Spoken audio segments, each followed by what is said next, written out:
Hi, this is a short video for Cynthia Finn. This is your 2005 Explorer instrument cluster. Test after repairs. I end up replacing the stepper motor, resolder, the complete instrument cluster. I was able to reproduce your concerns with no problem in here. Definitely it was an issue.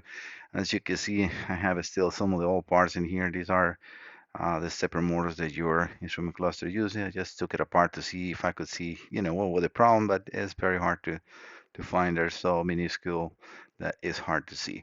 But yeah, so what I want to show you is the actual um, cluster working good. So I'm going to move the needles out of the resting position so you can see that the actual cluster find its way to the normal position and that all needles are moving. That is just the instrument cluster finding his resting position. After calibration, I just calibrate all the needles, so that all should be okay. Let me just put you 1 second in here. I know it's going to be a little bit of a weird angle, but I need to press this to do the test.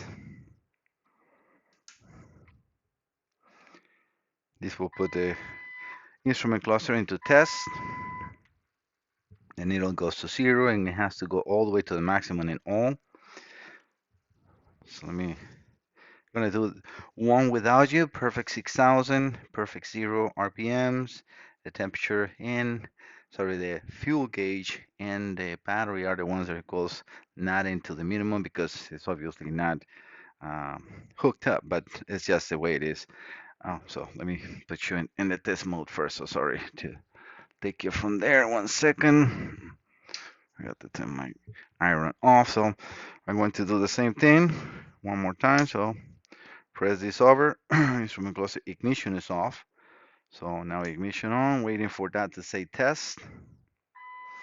And let me take you so you can see in the front how all the needles will go from the 0 mark to the full gauge on each. All right, so all is calibrated and ready to go. Your instrument cluster is working 100%. I will be contacting you shortly to collect payment and then send this as quick as possible to you. Thank you so much for the business. See you next time. Bye bye.